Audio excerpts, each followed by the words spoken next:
بسم اللہ الرحمن الرحیم۔ پیارے دوستو، السلام علیکم ورحمۃ اللہ وبرکاتہ۔ آقا نبی کریم صلی اللہ علیہ وآلہ وسلم کا فرمان عالی شان ہے کہ تم قبروں کی زیارت کے لیے جایا کرو۔ بندہ جب قبرستان جاتا ہے تو اسے موت یاد آ جاتی ہے، اور جب دل میں موت کا خیال آتا ہے تو روح کانپ جاتی ہے۔ پیارے دوستو، جب بندہ قبرستان کو دیکھتا ہے تو اس کے دل میں خوف پیدا ہوتا ہے، لیکن ایک ایسا قبرستان بھی ہے جسے دیکھ کر مرنے کو جی جاتا ہے، وہ ہے جنت البقیع، جسے آقا نبی کریم صلی اللہ علیہ وآلہ وسلم نے جنت کا ٹکڑا قرار دیا۔ اس میں بہت سارے صحابہ کرام کی قبریں ہیں۔ مدینہ منورہ کے ایک گاؤں میں کچھ لوگوں نے ایک مسجد کی تعمیر شروع کی۔ مسجد تعمیر کے آخری مراحل میں تھی، مسجد کا بجٹ ختم ہو گیا۔ اس مسجد کے قریب ایک بدو کا محل تھا۔ اس نے عدالت میں درخواست دے رکھی تھی کہ یہ مسجد میرے محل کے سامنے ہے، جس کی وجہ سے میرے محل کی شان و شوکت کم ہوتی ہے، مجھے آنے جانے میں دشواری ہوتی ہے، وغیرہ وغیرہ۔ مسجد کا بجٹ ختم ہو گیا تو تمام لوگوں نے بقیہ کام کا اندازہ لگایا، جو کہ تقریباً 2 لاکھ روپے کا خرچہ تھا۔ ان لوگوں نے اس خرچے کو آپس میں تقسیم کر لیا، لیکن پھر بھی بجٹ پورا نہ ہوا۔ ان لوگوں میں سے ایک لڑکے نے کہا کہ میں بدو کے پاس جاؤں گا اور اس سے مسجد کی تعمیر کے لیے مدد مانگوں گا۔ لوگوں نے اسے بہت سمجھایا کہ وہ بہت مغرور ہے، اس کے پاس نہ جانا، لیکن وہ نوجوان اس کے محل میں چلا گیا۔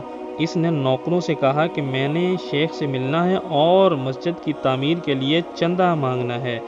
شیخ کافی انتظار کے بعد آیا اور اپنی جیب میں ہاتھ ڈال کر کہنے لگا، اپنا ہاتھ کرو۔ نوجوان نے ہاتھ کیا تو اس نے ہاتھ پر تھوک دیا۔ نوجوان نے وہ تھوک اپنے سینے پہ مل لیا اور کہنے لگا، شیخ صاحب، یہ تو میرا حصہ ہے، میں نے آپ سے اللہ کے گھر کے لیے حصہ مانگا ہے۔ وہ شیخ یہ سن کر غصے میں آ گیا اور اسے اپنے محل سے نکال دیا۔ کچھ دن بعد اس شیخ کو فالج ہو گیا اور وہ لاچار ہو گیا۔ اس کا بہت علاج کروایا لیکن وہ ٹھیک نہ ہو سکا۔ پھر ایک دن ایک اللہ کا نیک بندہ اسے ملا تو اس نے کہا کہ تم نے ضرور کوئی بڑا گناہ کیا ہے۔ پھر اس بدو کو سارا واقعہ یاد آ گیا۔ اس نے اس نوجوان کو بلایا اور اس سے معافی مانگی۔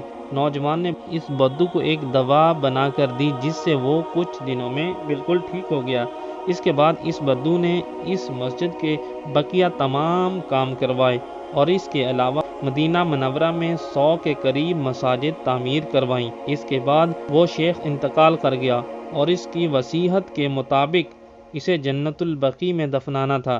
جب اسے دفنانے لگے تو ایک ایسا واقعہ رونما ہوا جس سے تمام مسلمانوں کے ایمان تازہ ہو گئے۔ ہوا یوں کہ جب اس کی قبر بنائی جا رہی تھی تو اس کی قبر سے اتنی پیاری خوشبو آنے لگی جو آج تک کسی نے سونگھی نہ تھی۔